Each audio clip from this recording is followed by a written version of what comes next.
प्यारे बच्चों जो क्लास 7th के मेरे स्कूल के हैं उनसे मैं आज एक नया टॉपिक जो है डिस्कस करना चाहता हूँ कि जिसका नाम है हीट। तो बच्चों हीट का जो वर्ड मीनिंग है उसको कहते हैं गर्मी, दर्जे हरारत भी हम कह सकते हैं। तो किसी चीज़ को जब हम जलाते हैं तो हीट निकलती है और लाइट भी निकलती है। तो heat is a form of energy भी इसको हम बोलते हैं। हीट को अगर आपको कोई बोले डिफाइन हीट, तो heat is a form of energy, energy की एक फॉर्म है। तो सूरज की रोशनी से हमें हीट और लाइट दोनों चीज़ें मिलती हैं। जब हम कोई चीज़ जलाते हैं तब भी हमें हीट और लाइट जो है वो दोनों चीज़ें मिलती हैं। तो हीट जो है बहुत सारी ऐसी चीज़ें हैं कि जिससे हीट कंडक्ट हो जाती है और बहुत सारी ऐसी चीज़ें हैं कि जिससे हीट कंडक्ट नहीं होती है। तो इन सब चीज़ों के बारे में हम इस चैप्टर में पढ़ेंगे। लेकिन कुछ खास टर्मिनोलॉजीज हीट के अंदर, जैसे आप टेम्परेचर क्या चीज़ है, डिग्री ऑफ हॉटनेस और coldness is known as temperature, कि कितना दर्जा हरारत जो है वो कम है या कितना दर्जा हरारत जो है वो ज़्यादा है, उसको हम कहते हैं टेम्परेचर। तो इसी हीट चैप्टर के अंदर अगर आप और एक साइंटिफिक टर्म देखेंगे तो एक है लेटेंट हीट, कि किसी चीज़ के अंदर वो छुपी हुई हीट के जो दर्जा हरारत या टेम्परेचर के उस मकाम तक पहुंचने के बगैर वो जो है वो जलती नहीं है। That is the latent heat, यानी hidden heat of a substance is known as latent heat. तो इसी तरीके से है कंडक्टर, इंसुलेटर एंड सेमीकंडक्टर।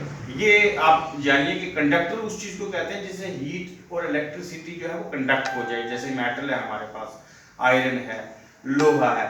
तो सेमी कंडक्टर वो चीज़ें जिसमें से हीट या इलेक्ट्रिसिटी जो है कुछ हद तक जो है वो कंडक्ट हो जाए। इसी तरीके से इंसुलेटर ऐसी चीज़ें जैसे प्लास्टिक की चेयर्स है, प्लास्टिक की रबर्स की जो है हमारे पास तारें वगैरह हैं, ऐसी चीज़ें जिनसे बिजली या हीट कंडक्ट न हो सके, जैसे वुड है, तो ये इंसुलेटर, इनको बोलते हैं इंसुलेटर। तो इनकी डेफिनेशन क्या बनेगी, द सब्सटेंस और the material which can conduct the electricity और heat is known as conductor, and the substance or the material which do not conduct the heat and electricity are called as insulators, and those substances which can conduct heat or electricity on the basis of some stimulations are known as semiconductors. तो ये terminology जो है वो आप याद रखेंगे heat में। तो हीट को हम नापते कैसे हैं, किससे नापते हैं, स्केल्स में, जिसको हम कहते हैं फारेनहाइट स्केल्स भी है और डिग्री सेल्सियस स्केल्स भी हैं। ये जो पैमाना है, जो दो पैमाने हैं जिससे हम हीट को जो है वो मापते हैं। तो अगर हम स्टार्टिंग में देखेंगे आपके इस चैप्टर में, heat is a form of energy which produce in us the sensation of warmth. Heat हमें क्या करती है, हमें गर्म करती है, हीट हमें गर्म करती है। You have not that woollen clothes are made from the animal fibres. आपने ये सीखा है कि जो ऊनी कपड़े हैं वो फाइबर से, जो जानवरों से हमें मिलती है, ऊन मिलती है, उनसे बने होते हैं। क्यों कि वो हीट को अंदर प्रिजर्व रखते हैं, लूज नहीं होने देते हैं हमारी बॉडी की हीट को। हमारी बॉडी की हीट जो है वो ट्रांसमिट नहीं होती है एक जगह से दूसरी जगह तक, बाहर नहीं निकलती है, इसलिए हम ऊनी कपड़े या फाइबर वगैरह जो है बनाते हैं।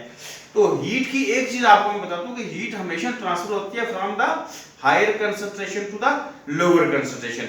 अगर हमारे पास कोई चीज है, मेटल है, हम इसको यहां से अगर हम जलाएंगे तो ये आस्ता आस्ता आस्ता आस्ता हीट जो है ट्रांसफर होते होते जो है वो इधर पहुंचेगी। तो हीट जब तुम जंप नहीं मारेगी बल्कि ट्रांसफर होती है फ्रॉम द हायर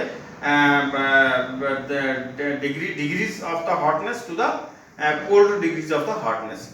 तो हॉटर रीजन से कोल्ड रीजन की तरफ हीट हमेशा ट्रांसफर होती है, ये याद रखना आप हीट।